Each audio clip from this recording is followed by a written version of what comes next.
पाणीपाग को नहीं वर्तमान समय आसुची किछि बड़ अपडेट। राज्य में आगामी 2 दिन जाए कलबल कर ताती प्रबल गरम एवं गुळुगुळी पुणी बढ़ाक जाऊँगी। तापमात्रा 2-4 डिग्री पर्यंत वृद्धि हो पारे। एने आंचलिक पाणीपाग विज्ञान केन्द्र पक्षर अलर्ट जारी कर गरम एवं गुळुगुळी आसंता 31 तारिख पर्यंत जारी रहिबो। एने विभिन्न सबु जिला गुड़िक येलो अलर्ट जारी कर एप्रिल मास आरंभ में बंगोपसागर में घूर्णिबलय सृष्टि होगा नहीं विभिन्न प्रकार पाणीपाग मॉडल गुड़िक सूचना देते।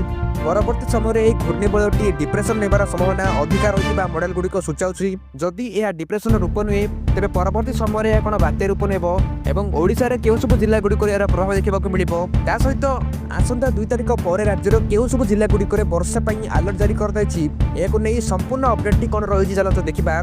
किंतु ता आगुरी आपण माने वीडियो को लाइक कर नियंतु। ता सहित चैनल रे नथिले चैनल को सब्सक्राइब करी आपण मानकर केउ जिला वर्तमान समय पाग किबळी रहिछि निश्चय हमको कमेंट माध्यम रे जणांतु। जदि मैं देखा आईएमडी पक्षर जारी होता पाणीपाग प्रणाली विषय में एक ट्रप आमर अंतर्देशीय ओडिशा रु कमरीन अंचल पर्यंत जाउछि, जहाँ मध्य छत्तीसगढ़ अंतर्देशीय महाराष्ट्र पर्यंत अंतर्देशीय कर्णाटक और अंतर्देशीय तमिलनाडु दे गति करुछि।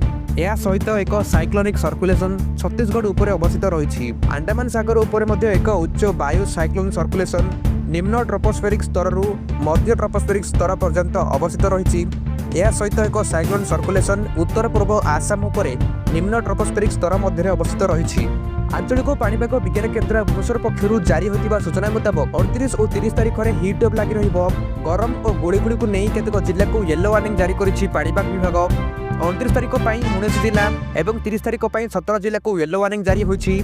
29 तारिख में हिट वेव 8 जिला को ढेंकानाल, अनुगुल, झारसुगुड़ा, संबलपुर, सोनपुर, बौद्ध, बलांगीर, कलाहांडी को चेतावनी जारी होता बेले गरम और गुळुगुळी को नहीं बाकी 11 जिला बालेश्वर, भद्रक, केन्द्रापड़ा, जगतसिंहपुर, जाजपुर, कटक, खोर्धा, पुरी, नयगढ़, गंजाम, गजपति को चेतावनी जारी होइछि। अनुगुल, झारसुगुड़ा, संबलपुर, सोनपुर, बौद्ध, बलांगीर को चेतावनी जारी होता बेले गरम और गुळुगुळी को नहीं बाकी 11 जिला बालेश्वर, भद्रक, केन्द्रापड़ा, जगतसिंहपुर, जाजपुर, कटक, खोर्धा, पुरी, नयगढ़, गंजाम, गजपति को चेतावनी जारी होइछि।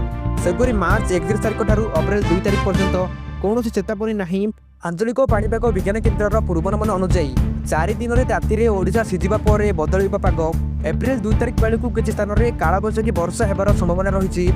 आर्द्रतार परिमाण वृद्धि सह वायुर दिग परिवर्तन नहीं 2 किंबा 3 तारिख बेलू आभ्यंतरीण ओडिशार किसी जिले में वर्षा हो पारे। देखो आसंता 2 ରୁ 3 तारिख मध्य राज्यर मालकानगिरी, कोरापुट जिले को केवल हालुका वर्षा होगापी अलर्ट जारी होछि। सहित यह वर्षा आसंता 3 ରୁ 4 तारिख मध्य बढ़िबो। कलाहांडी, रायगड़ा, नवरंगपुर, कोरापुट और मालकानगिरी जिले में हालुका वर्षा हो पारे। आसंता 4 ରୁ 5 तारिख मध्य गजपति, कलाहांडी, कोरापुट, मालकानगिरी, नवरंगपुर और कलाहांडी जिले में हालुका वर्षा होगा नहीं अलर्ट जारी होछि। राज्य में यही 3 दिन आभ्यंतरीण सहित दक्षिण ओडिशार जिले में वर्षा होब। अन्यपटे एप्रिल प्रथम सप्ताह में बंगोपसागर में अवपात सृष्टि होबार संभावना रही।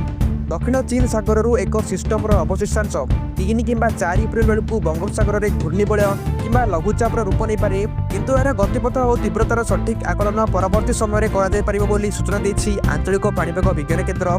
यही घूर्णिबलयटी पर डिप्रेशन बा अवपात रूप नहीं विभिन्न प्रकार पाणीपाग मॉडल गुड़िक सूचाऊँगी। किंतु एबेठू आकलन करने मुस्किल हो परवर्ती समय एने स्पष्ट चित्र आसीजिव। ओडिशा पर यार प्रभाव किभଳି रहिबो, परवर्ती समय एक बात्या रूप नेब कि एवं राज्यर केउ सब जिला गुड़िक भारी वर्षा देखा मिलिबो।